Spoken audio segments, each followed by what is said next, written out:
మన దగ్గర కొన్ని ప్రూఫ్ ఆఫ్ కాన్సెప్ట్స్ ఉన్నాయి. Hyderabad is a proof of concept. ఎన్నేళ్ళు మొత్తం కలిసి 25 ఏళ్ళు కూడా కాలేదు. అంటే మనం స్టార్ట్ అయ్యింది 95లో స్టార్ట్ చేసాం.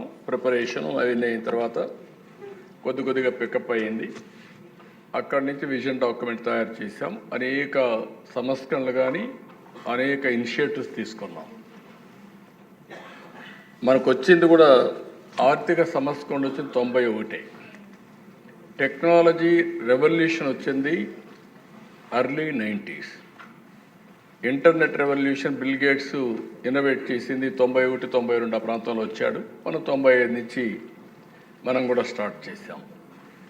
ఇక్కడ ఎందుకు ఈ విషయాలన్నీ ఆలోచించినప్పుడు దిశ మనం కూడా గుర్తుపెట్టుకోవాల్సింది, మన ప్రజలకు ఏం చేయాలని మనం ఆలోచించినప్పుడు ఒక పబ్లిక్ పాలసీస్ క్రియేట్ చేసే అవకాశం మనందరికీ ఉంది. ఇక్కడ ఉండే చట్టసభలో ఉండే మీకు అందరికీ ఉంది. ప్రజలకు ఇది మంచిది, P4 మంచిది, ఈరోజు ఇక్కడ అమలు చేసే పరిస్థితికి వస్తాం. విజన్ డాక్యుమెంట్ తయారు చేస్తాం. ఇందులో కొన్ని పాలసీలు తీసుకురావాలంటే తీసుకొచ్చే పరిస్థితులు ఇక్కడ ఉంటాం. ఈ అవకాశం వేరే వాళ్ళకి రాదు. దీన్ని ఆధారం చేసుకొని బిజినెస్ పీపుల్ కానీ, ఇండస్ట్రీ కానీ, సమాజం కానీ మనల్ని ఫాలో అయ్యే పరిస్థితి వస్తుంది. ఈరోజు 25 సంవత్సరాల దిశ నేను గర్వంగా చెప్పగలుగుతున్నా. ఊరికి పోయి చెప్పేవాడిని, మీ పిల్లల్ని బాగా చదివించండి. చదివిస్తే లాభం ఏంటని ఆలోచించినప్పుడు మీరు 20 ఎకరాలు, 30 ఎకరాలు, 50 ఎకరాల భూమి ఇవ్వాలనుకుంటున్నారు. ఈ భూమి వల్ల లాభం లేదు. ప్రయోజకుడైతే 100 ఎకరాలు కాదు 1000 కోట్ల రూపాయలు సంపాదిస్తారు. Sky is the limit. అప్రయోజకుడు వేస్తే మీరు ఇచ్చింది తాగేసి మొత్తం పోగొట్టుకుంటాడు మీ కళ్ళ ముందరనే. మీరు మీ పిల్లలకి ఇవ్వాల్సింది విద్య అని చెప్పేవాడిని. ఐఎమ్ ప్రౌడ్ టు సే ఆ దిశ ప్రజల్లో కూడా చైతన్యం. ఆ రోజుల్లో ఊర్లో ఉండేవాళ్ళు టౌన్స్కి వచ్చారు. పిల్లల చదువు కోసమే టౌన్స్కి వచ్చి చదివించారు. ఐటీ మాట్లాడితే ఐటీ చేయించారు. ఆ రోజు నేను చెప్పిన మాట నిన్న కూడా ఒక ఆయన అన్నాడు, మీరు చెప్పితే నేను విన్నాను, మీరు డబ్బులు కూడా ఇచ్చారు, పంపించాను.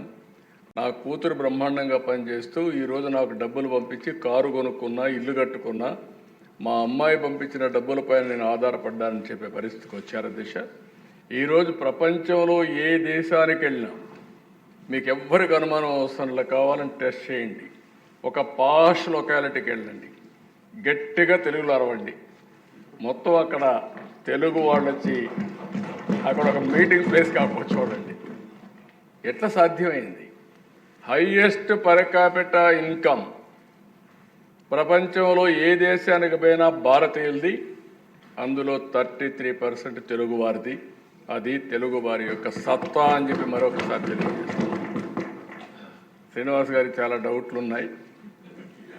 ఒక్కోసారి ఓడిపోతున్నాం అంటే కారణం కూడా మనమే, నేనే.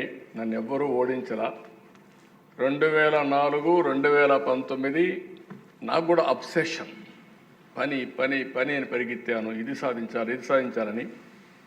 దాంతో కొద్దిగా ఎమ్మెల్యేలను సమన్వయం చేయడం కానీ, పార్టీని సమన్వయం చేయడం కానీ, పనులు చేయడంలో కొద్దిగా మనం పని ఒత్తిడి ఎప్పుడున్నా కొన్ని లాభసాలు వెళ్తాం. ప్రజల సమస్యలు తాత్కాలికంగా ఏమున్నాయో ఆ సమస్యలన్నీ పరిష్కారం చేస్తూనే, దీర్ఘకాలికంగా ఏం చేయబోతున్నా వాళ్ళకి చెప్పుతూనే వాళ్ళను కూడా భాగస్వాములు చేయగలిగితే ఎప్పుడూ గెలుపు ఉంటుంది. అందుకే నేను చెప్తున్నా, సూపర్ 6 చెప్పాం. మేలో తల్లికి వందనం అందరికీ ఎంతమని చెప్పాం, అంతమందికి ఇస్తాం. రైతు కోసం అన్నదాత కింద 3 ఇన్స్టాల్మెంట్లో వాళ్ళకు డబ్బులు ఇస్తాం. అదే మరి మత్స్యకారులకు కూడా జీవన భృతి, వాళ్ళకి పాపం ఆ సమయంలో వేటకు పోవడానికి వీలు లేదు, హాలిడే ఇస్తారు. వాళ్ళకు కూడా ఇవ్వాల్సిన 20,000 రూపాయల చొప్పులు ఇస్తాం. ఒక పక్క ఇబ్బందులున్నాయి, గుక్క దిప్పుకోలేని సమస్యలున్నాయి. కానీ ఆ రోజు మనం ఏదైతే చెప్పామో అవి చేస్తూనే ఇవన్నీ చేయాలంటే మళ్ళా సంపద సృష్టించాలి, ఆదాయం పెంచాలి, మళ్ళీ ఆదాయాన్ని కొంత సంక్షేమానికి ఖర్చు పెట్టాలి, మళ్ళీ ఆ డబ్బులు సంపద సృష్టించడానికి పెట్టాల్సిన అవసరం ఉంది.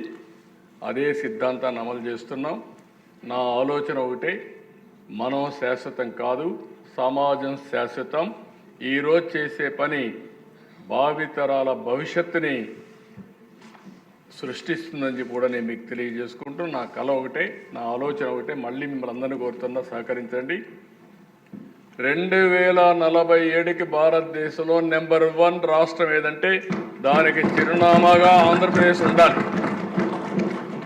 ప్రధానమంత్రి గారు వికసిత భారత్ పనిచేస్తున్నారు. మనం స్వర్ణాంధ్రప్రదేశ్ కోసం పనిచేద్దాం. మనం అవునన్నా కాదన్నా ప్రపంచం మొత్తం తెలుగు జాతి అగ్రజాతిగా తయారవుతున్న దిశ, దాని గురించి సందేహమే లేదు నాకు. నెంబర్ 1 కమ్యూనిటీ ఒకప్పుడు జూయిష్, రాబోయే 2047కి తెలుగు జాతి నెంబర్ 1 కమ్యూనిటీగా ప్రపంచంలో తయారవుతుంది. భారతీయులు ముందుంటారు. కాబట్టి మన బాధ్యత మనం చేద్దాం. మిమ్మల్ని నమ్ముకుని ఓట్లేసిన మీ ప్రజలకు మీరు, నేను, పవన్ కళ్యాణ్ గారు మనందరం కలిసి సమిష్టిగా పనిచేసి అనుకున్న లక్ష్యాల్ని సాధించి ప్రజల రుణం తీర్చుకుందాం. ప్రజలు కూడా కోరుతున్నాను అధ్యక్ష, ఓసారి అన్నీ ఆలోచిస్తారు. ఏదో ఆ తాత్కాలికంగా వచ్చినటువంటి కొంతమంది చెప్పే మాటలు కూడా విని కొన్ని ఇబ్బందులు వస్తున్నాయి. ఇప్పుడు నేను రాజకీయం మాట్లాడడం లేదు. నేను ఎంతోపైన ఒక నిర్దిష్టమైన ఆలోచనతో ఉన్నాను. ఇప్పుడు రాజకీయం మాట్లాడితే రాజకీయం చేశారంటారు, కానీ నాకు అనవసరం కూడా. మంచి రాజకీయం, మంచి పరిపాలన, ప్రజలకు మేలు చేస్తే ఆ మేలుని మనం చెప్పగలిగితే శాశ్వతంగా ప్రజలు మనతో ఉంటారని నా విశ్వాసం. దాన్ని మీరందరూ కూడా, అంటే మన ప్రవర్తన కూడా ఇంపార్టెంట్. ఈ విషయం కూడా చెప్తున్నా. మనం మంచి పని చేయడమే కాకుండా మంచి పని చేసే విధానం, ప్రజలతో మనం మమేకం కావడం, వాళ్ళను కూడా మనం చేసే పని వారి కోసం చేసామని నమ్మే విధంగా మనం ప్రవర్తించాల్సిన అవసరం ఉంది. అది కూడా చేయాలి. ఎప్పటికి కూడా మనం మాట్లాడుకుందాం. ఇది కాదు, ఇంకా చాలా మీటింగ్లు పెట్టుకొని మాట్లాడుకుందాం. ఫైనల్గా నేను మిమ్మల్ని అందరినీ ఒకటే కోరుతున్నా, 30వ తారీఖున తెలుగువారి ఉగాది పండుగ రోజున నూతన సంవత్సరాన్ని ఈ కార్యక్రమాన్ని ప్రారంభిస్తున్నాం. జీరో పావర్టీ, P4 మళ్ళీ ఒక చరిత్ర తిరగరాయిపోతుంది. ఇంతవరకు P3 పబ్లిక్ ప్రైవేట్ పార్ట్నర్షిప్. ఈరోజు మీరు నడిచే రోడ్లు కానీ, మీరు తిరిగే రోడ్లు కానీ, మీరు వాడే టెలిఫోన్స్ కానీ, విమానాలు కానీ అన్నీ కూడా P3 కింద వచ్చాయి. సంపద సృష్టించాం. బుచ్చిజోరు గారు చెప్పినట్టు ఆదాయం కొంతమంది చేతల్లోకి వెళ్ళింది.